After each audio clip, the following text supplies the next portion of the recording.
Assalamualaikum warahmatullahi wabarakatuh. Hello everyone, welcome back to my YouTube channel.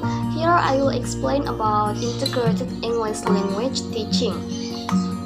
In Indonesia, English language is a prerequisite subject and has been learned from primary to tertiary level.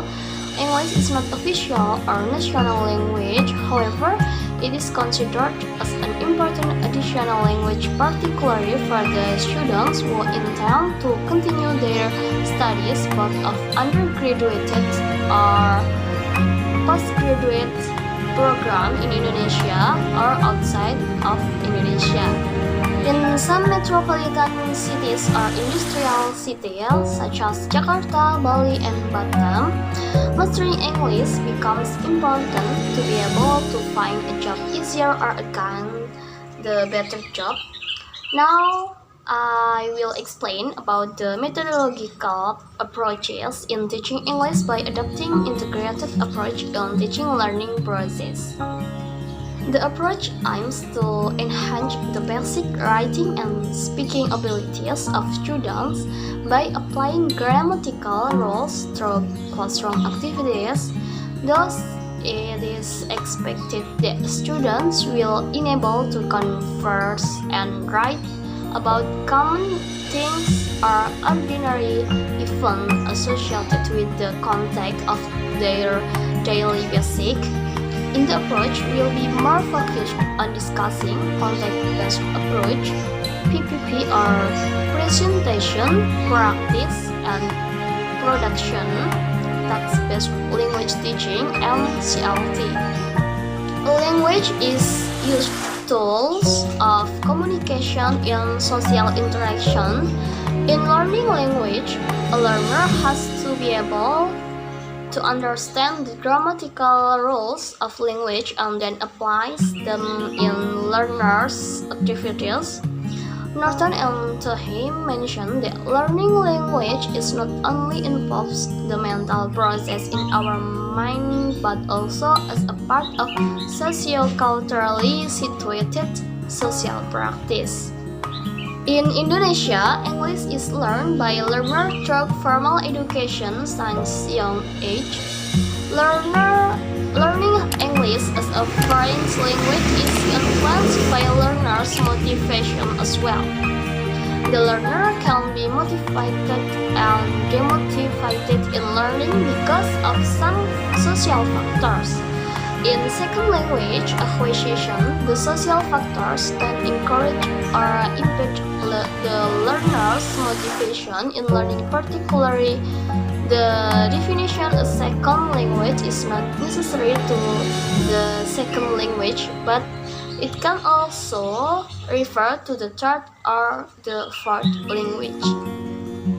And the next is teaching methodologies.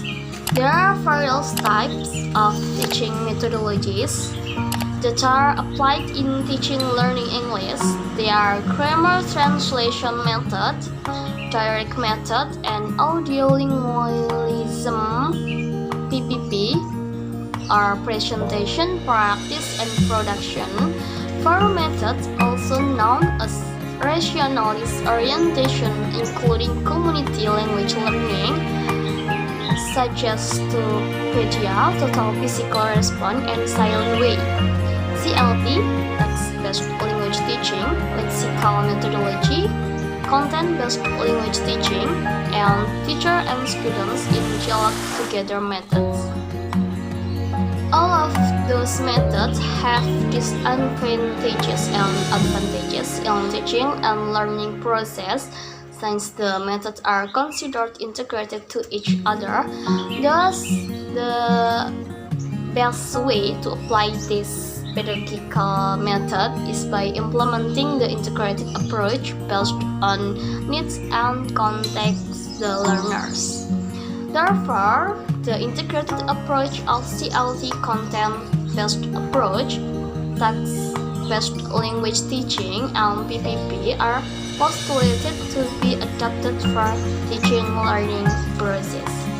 Integrated teaching learning approach will challenge the learner to put their best effort to achieve the best mark, it is also assumed the approach will enable the teacher to identify every student, whether they are more involved and active or not during classroom activities.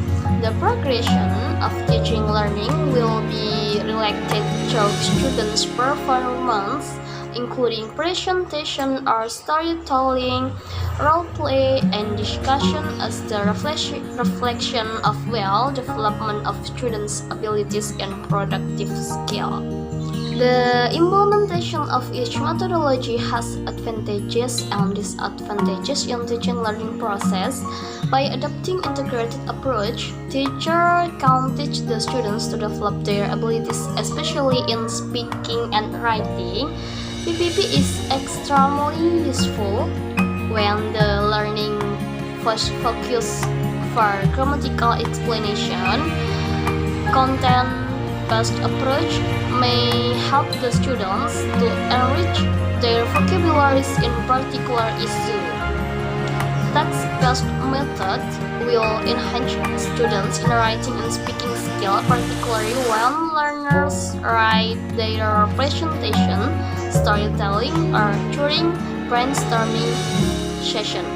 Furthermore, the communicative and text-based approach will lead the students to be more involved in learning activities and enhance their speaking. It will also motivate the students to keep practicing their English in the classroom.